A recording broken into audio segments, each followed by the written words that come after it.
D'où vient l'homme? Eh bien, on va l'apprendre aujourd'hui à l'émission La Parole vivante.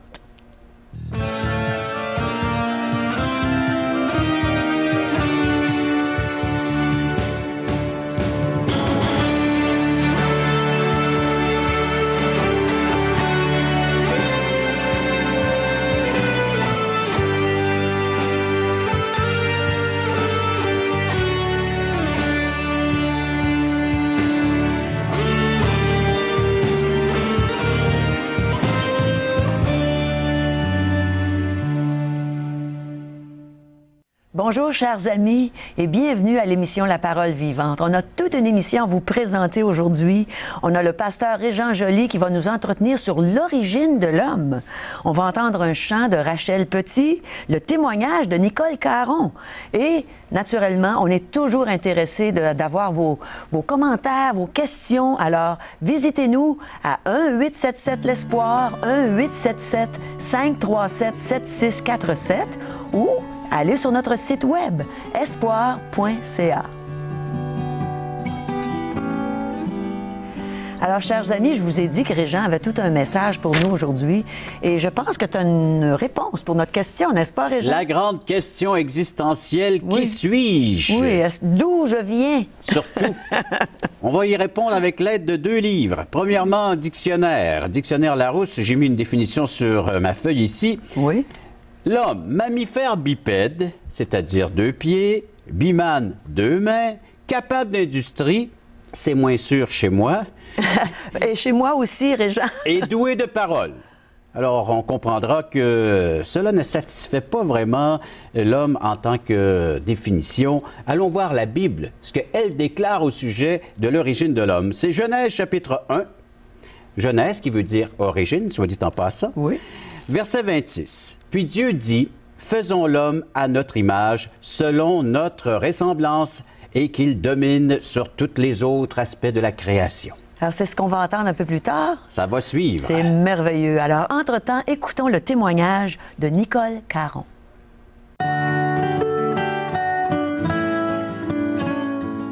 Il y a 31 ans dans ma vie, je n'étais pas en quête spirituelle, je ne cherchais pas Dieu. J'avais été enseignée d'une façon qu'on devait faire des choses pour Dieu pour être accepté. Machinalement, je faisais ces choses-là sans me poser aucune question. Jusqu'à un certain moment donné, un de mes frères est arrivé, une vie transformée.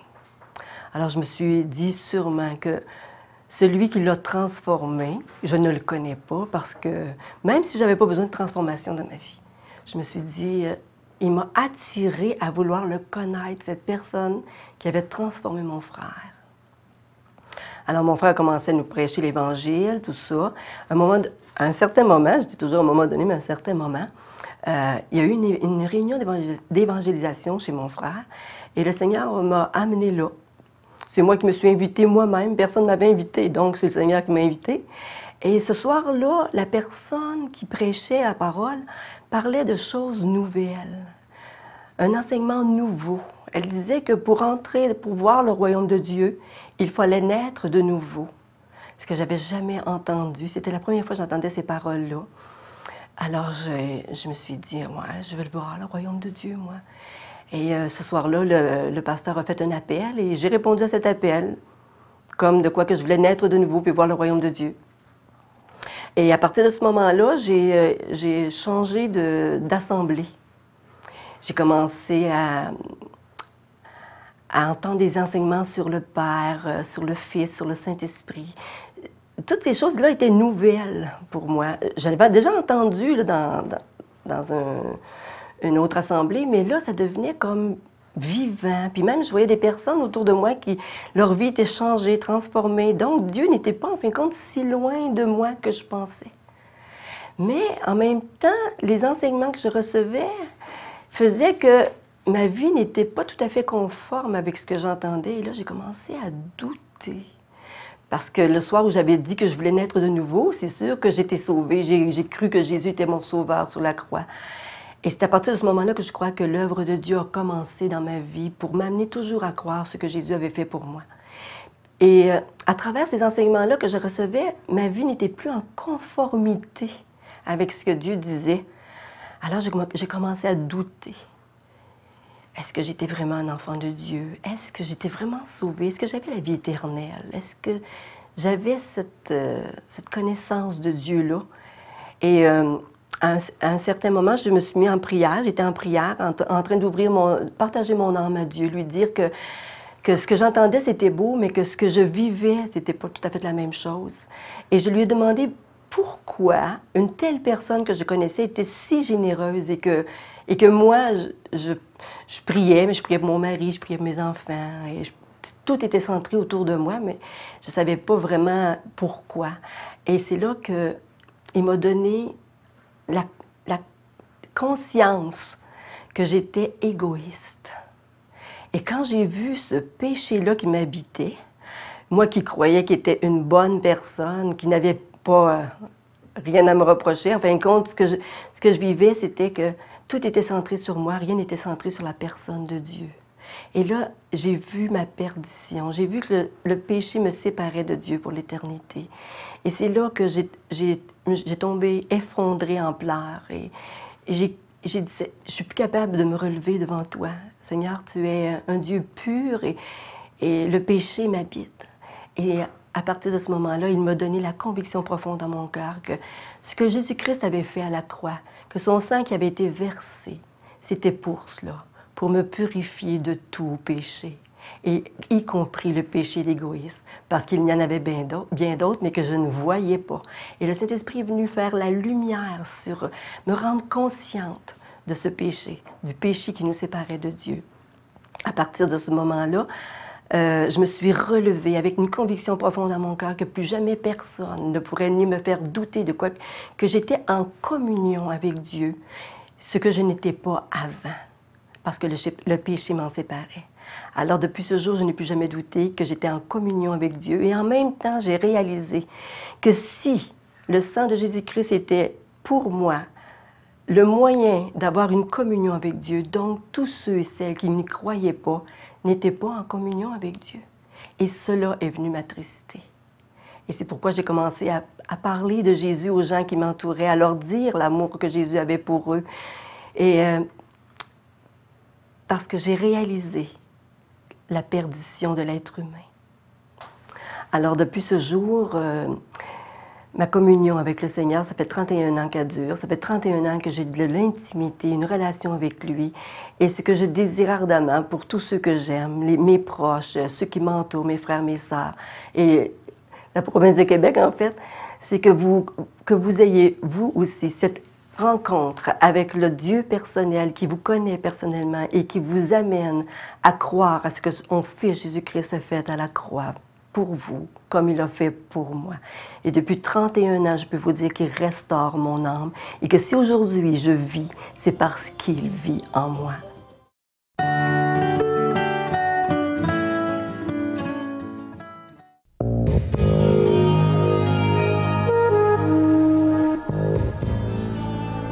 J'ai entendu des gens, moi, qui disaient que l'homme descendait du singe. J'ai de la difficulté à croire ça. Alors, je pense que ça va valoir la peine d'écouter ce que Régent va partager aujourd'hui à ce sujet.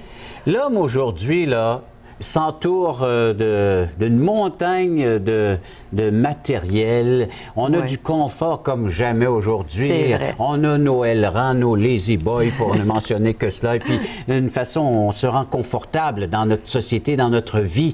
Et pourtant, tous nos savants, nos spécialistes ont un seul mot à nous dire, c'est que l'être humain est en mal de vivre. C'est vrai. Comment se fait-il que on a ce mal en soi si profond?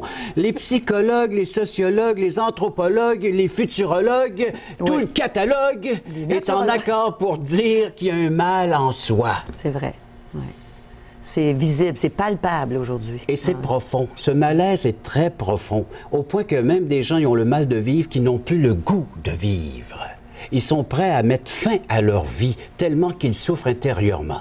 Et c'est toutes les couches de la société. Jusqu'aux plus jeunes, jusqu'aux plus vieux, aux plus âgés, on a ce mal de soi, un mal de vivre qui caractérise notre société. Alors imaginez si on est entouré de gens dans une société qui ont mal, qui souffrent. Puis il n'y a pas de solution. Comment y remédier? Bien certainement. Notre thème aujourd'hui, c'est à la recherche de notre identité. Ah. Et c'est là qu'on va retrouver tout ce bien de pouvoir vivre avec une relation intime et personnelle, comme je vous l'ai mentionné tantôt dans l'introduction de ce message, avec celui qui nous a créés à son image, à sa ressemblance. Alors, c'est de là qu'on vient, C'est Régent? de là qu'on vient, mais j'aimerais qu'on écoute quelques voix de ce monde qui se sont fait entendre déjà et qui ont défini ce que c'est que l'homme en tant que tel. Donc, on va regarder ensemble. Vous savez que la parole de Dieu rajoute dans Matthieu chapitre 4, verset 4, que l'homme ne peut pas vivre sans Dieu. C'est le Seigneur Jésus qui nous a dit, en d'autres mots, je vous le cite, alors c'est Matthieu chapitre 4, verset 4, imaginez, Jésus dit, « L'homme ne vivra pas de pain seulement, mais de toute parole qui sort de la bouche de Dieu. » Donc, on ne peut pas vivre sans ce Dieu et sans ce qu'il est prêt à mettre à la portée de chacun d'entre nous. Comment est-ce qu'on peut savoir ça, Régent? On va regarder ensemble. Vous savez, des jeunes en grand nombre sont privés naturellement de l'essentiel. Là, je ne parle pas encore du matérialisme parce que je sais que si on entrait dans la plupart des foyers où est-ce que nous entrons déjà par la télévision et puis le téléviseur, les gens sont là de l'autre côté de leur écran puis ils nous regardent, nous sommes devant les caméras. Et même par Internet. Oui, tous les moyens maintenant efficaces afin de pouvoir recevoir ce merveilleux message, il est à la portée de tous et chacun, et pourtant il y a des gens qui leur manquent l'essentiel de la vie. Ah oui. Comme le Seigneur Jésus a dit, l'homme ne vivra pas de pain seulement, mais de toute parole qui sort de la bouche de Dieu. Est-ce que parole qui sort de la bouche de Dieu, est-ce que tu parles de la Bible à ce moment-là? C'est ce livre que Dieu nous a laissé et je crois qu'il est à la portée de tous et chacun. Si vous n'avez pas de portion de la Bible, des Saintes Écritures, bien, ils n'auront qu'à correspondre avec nous, puis on leur donne gratuitement un évangile de Jean. C'est un départ. C'est un début. Qu'est-ce que l'homme? On a reçu gratuitement, on donne gratuitement. On a une joie, nous, de donner, de partager, de pouvoir faire ce genre d'émission et de pouvoir dire aux gens. On va écouter un éminent psychologue américain du nom de Skinner, lequel est de réputation non seulement américaine, mais aussi mondiale. Oh là là! Il est spécialiste des états d'âme. Alors, on commence à toucher la profondeur de l'être humain. Pas superficiellement, mais on va aller en profondeur. Alors, donc, qu'est-ce qu'il dit? Il dit que nous avons inventé l'homme parce que l'homme n'existe pas. Ah. Oui, je comprends pas ça. Là. Il est psychologue et puis, je me demande, moi, ce qu'il peut penser de ses patients lorsqu'on va le voir à son bureau alors qu'il dit que l'homme n'existe pas. Imaginez quand on va là pour se faire patient, soigner. Je regrette, mais tu n'existes pas. Alors, on va le consulter et l'homme est une super machine, qui nous dit. Un super moulin à café. Alors, imagine, le matin, quand on fait notre café, là, on aime ça bien broyer, hein? Oui. Alors, nos grains de café afin d'avoir un bon café, un très bon café. Alors, l'homme se laisserait broyer. Je n'invente rien, hein? Alors, oui. Alors, imaginez donc. Alors, vous apprenez aujourd'hui, chers amis, que nous sommes comparés, nous ne sommes qu'un moulin à café. Il est vrai qu'aujourd'hui, plusieurs d'entre nous, nous broyons du noir. Oh là là, hein? C'est un bon jeu de mots, alors, ça, Régent. Donc, en réfléchissant un peu sur la pensée du docteur Skinner, mais imaginez, ce savant, ce psychologue dit que nous, on n'existe pas, puis on n'est qu'une machine. Alors donc, on va réparer une machine, aussi simple que cela. J'avais entendu les mêmes propos à l'Université Laval à Québec. On avait une table de livres et puis on montait ça s'appelait Profil spirituel. Et je me suis rendu justement dans le pavillon où on est en train de former nos futurs docteurs. Et puis je leur posais la question, qu'est-ce que l'homme? Et on me répondait, c'est une super machine. Certainement venant de ce docteur Skinner, là. Alors il y en a qui répétaient cette pensée-là. Alors j'ai dit, si on n'est que des machines, on devrait vous donner, allouer que des salaires de mécaniciens. Est-ce qu'il voudrait dire aussi que l'homme serait inventé par l'homme? Exact, c'est en plein ça. Ah. Alors, il n'existe pas, mais l'homme se l'a inventé, se l'est créé, afin de pouvoir être ce qu'il est. Karl Marx, lui, il a dit, l'homme est issu de la contradiction. Alors donc, il a émergé de la contradiction, et puis Marx, eh bien, la plupart des gens le connaissent, l'homme se crée lui-même, et sans outrepasser la pensée de Karl Marx, nous pouvons dire que selon lui, l'homme est issu de la contradiction. C'est-à-dire qu'il enfante, est issu de la contradiction, sinon de la contradiction. Donc l'homme existe, pourquoi qu'il existe, on ne sait pas pourquoi il existe. Quel est le but de son existence? C'est assez difficile à comprendre en plus. Jacques Monod, lui, va nous dire que c'est le hasard. C'est un accident, l'être humain. Oh, Mais imaginez. c'est tout un accident. Hein? Moi, là, si j'apprends ça aujourd'hui, là, je découvre ça, puis ça, c'était enseigné dans les écoles, là. À partir du cégep, chez nous, le niveau collégial, tu apprends que l'homme est une machine, que l'homme est la contradiction de sa contradiction, est l'opposé de sa présence, que l'homme est un accident, le hasard. Oui. Ben, il y a de quoi, justement, de réfléchir sur tout cela, puis de dire, ben, qui suis-je, puis qu'est-ce qui va m'arriver? C'est ça, j'aimerais en savoir plus long, Régent, parce Alors, que ça se peut pas, ça. Un accident, hein? Ou bien, je vais vous donner la composition, selon Larousse encore, de l'être humain. Alors, au plan chimique, la formation de l'homme, c'est 66 d'eau, 16,8 d'albumine, 10,5 de graisse, il n'est pas trop obèse, 1,2 d'hydrate de carbone. Hein? Ça, au moins, ça a du Bon, sens. ça, c'est chimique. Oui. Alors, sur le plan chimique, là, voici l'homme est décomposé avec ses produits. Hein. C'est ça. Mais là aussi, ça ne m'aide pas encore à trouver mon identité avec tous ces composants. Qu'est-ce que l'homme? La question est posée. Tant que l'homme ne sait pas ce qu'il est, et tant qu'il n'a pas trouvé une définition de lui-même, il ne peut pas être heureux et ne peut pas trouver un sens à son existence. La question est profonde, hein? Elle est toute simple, mais tellement profonde. Qu'est-ce que l'homme? C'est pourquoi il est bon de commencer que l'homme est en crise d'identité. L'homme se cherche présentement. Si vous êtes en train de faire cette recherche, parce qu'il y en a plusieurs qui ont entamé ce processus de recherche, vous savez, déjà le primaire, on nous enseigne, comme tu le disais, que l'homme est descendu du singe.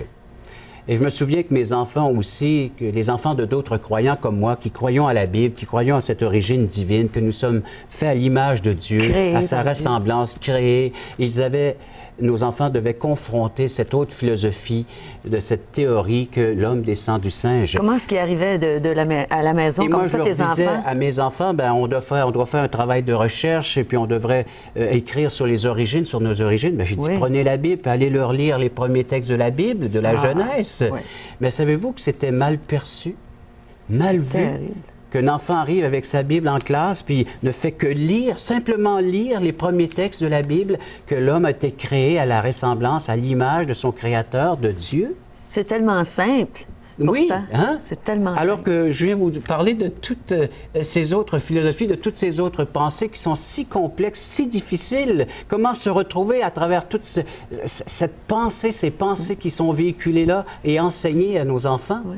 Mais est-ce que la Bible confond justement toutes ces pensées-là? La Bible le confond. Et puis, encore une fois, le Seigneur Jésus nous a enseigné que sans Dieu, on ne peut pas avoir la véritable vie. On a besoin de cette relation avec Dieu. C'est lui-même qui dit que la vie, c'est de connaître Dieu, notre Créateur, et celui qui l'a envoyé. Ça, c'est en toute lettre dans Jean chapitre 5. Et allons-y donc avec ce que la Bible répond, ce que la Bible dit. Il y a une confrontation avec toutes ces autres philosophies, ces autres pensées. Et dans Jean 5, 24, ça, c'est un des premiers versets qui est venu susciter en moi ce désir de pouvoir connaître davantage, où nous lisons, en vérité, je vous le dis, celui qui écoute ma parole, qui croit celui qui m'a envoyé, a la vie éternelle. Il ne vient point en jugement, mais il est passé de la mort à la vie. Ce verset rempli d'assurance. La personne qui y place sa foi. Plaçons notre foi, notre confiance dans ce Créateur, dans ce qu'il nous dit, dans ce que nous sommes. Et nous allons retrouver notre identité et par le fait même notre responsabilité, de part de responsabilité en tant que création de Dieu, ici-bas sur cette terre, et de pouvoir le représenter, d'être son image. Alors Dieu nous a simplement créés. Puis sa parole, c'est comme notre livre d'instruction. Ça devient notre livre d'instruction, notre livre de référence, notre livre de chevet, notre livre qui va alimenter notre foi, notre confiance, de voir que Dieu m'a aimé au point de me créer et de me placer ici-bas sur sa terre comme nous tous, afin de pouvoir ressembler à lui, de pouvoir le manifester, le démontrer dans nos actes, dans nos paroles, de dire oui, un Créateur, et regardez, moi j'en dépends de lui, j'ai confiance en lui, si je peux vivre pleinement ma vie, si je trouve un sens, un but, et puis cette identité maintenant, hey, je suis un enfant de Dieu. Par la foi en Jésus-Christ, je suis devenu cet enfant de Dieu. J'ai mon identité, je sais qui je suis. Et cela m'aide maintenant, ça devient très fonctionnel dans mes relations avec les autres. Je respecte les autres qui ont été créés aussi à cette image et je les encourage et je peux leur dire maintenant que vous aussi, vous pouvez établir cette relation avec le Créateur. Vous savez, il y a un petit tract qui existe au sujet des singes qui a été véhiculé. C'est 3 singes qui se trouvent dans un arbre qui discutaient de savoir que l'homme descendait de leur race. Là, hein? Alors, il y a une rumeur qui court, il dit, qui me met, moi, de mauvaise humeur. On prétend que, et c'est une injure qui m'agace, dit le singe, que l'homme descend de notre race, notre noble race. Mais jamais singe n'a laissé sa femme et ses enfants mourir de faim dans le dénuement. Oh là là. Jamais non plus on a vu un singe ou une guenon revenir tard le soir, saoul comme un cochon, puis faire passer les autres de la vie trépas avec un bâton ou une arme quelconque. Nous, on n'agit pas ainsi. L'homme est descendu, ça c'est un fait. Mais que ce soit de nous, alors ça, jamais. Eh là là, ça c'est clair. Oh, oui, c'est clair. Alors oui, on est descendu. Oui, il y a une chute, mais on va encore retrouver ça. C'est le péché, la désobéissance de vouloir vivre notre vie sans Dieu. Revenons à Dieu par Jésus-Christ. Nous retrouvons tout le sens et notre identité pour vivre. Merci, Régent. Revenons à Dieu. Justement, on a besoin de revenir à Dieu et il veut vous montrer le chemin. Saviez-vous ça? Alors écoutons Rachel Petit qui chante justement « Montre-moi le chemin » et méditons sur le beau message que Régent vient de partager avec nous de notre identité, qu'on est des créatures de Dieu et Dieu veut nous sauver, nous donner la vie éternelle.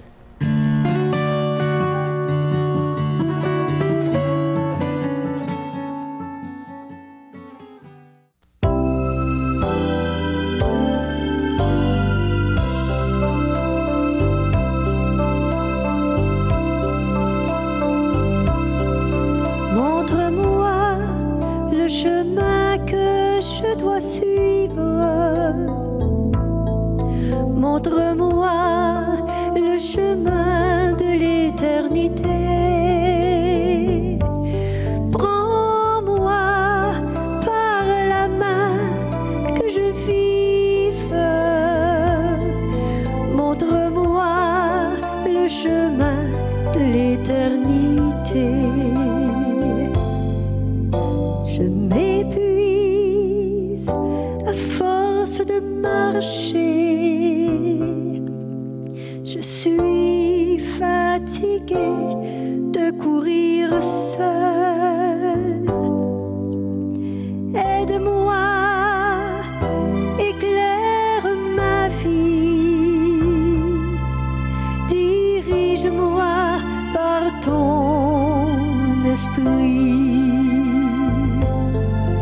Montre-moi le chemin que je dois suivre. Montre-moi le chemin de l'éternité. Prends-moi par la main que je vive. Montre-moi le chemin de l'éternité. Je m'abandonne entre tes mains. Sois le Seigneur de ma vie. Je ne pourrai pas tenir très longtemps sans ton aide, sans ton appui.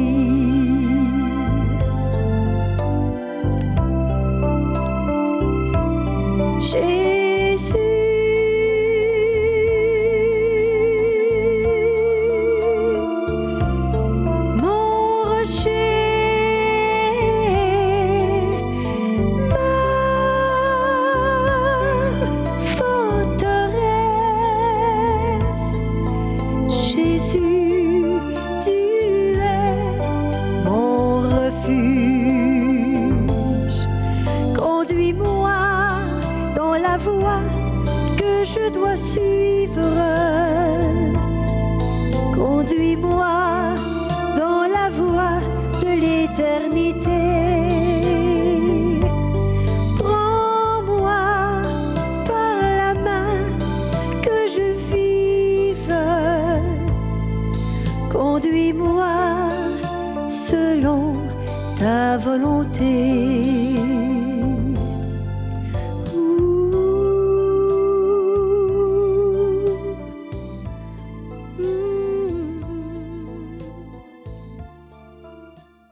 Parole Vivante vous invite à participer à l'un des nombreux merveilleux déjeuners de l'espoir. Ces déjeuners ont lieu dans plusieurs restaurants réputés de la région et vous sont offerts gratuitement. Venez entendre le témoignage d'une vie transformée par la puissance de Dieu. Pour connaître les détails concernant l'endroit, la date et l'heure pour votre région, composez le 1-877-537-7647 ou notre site web www.espoir.ca.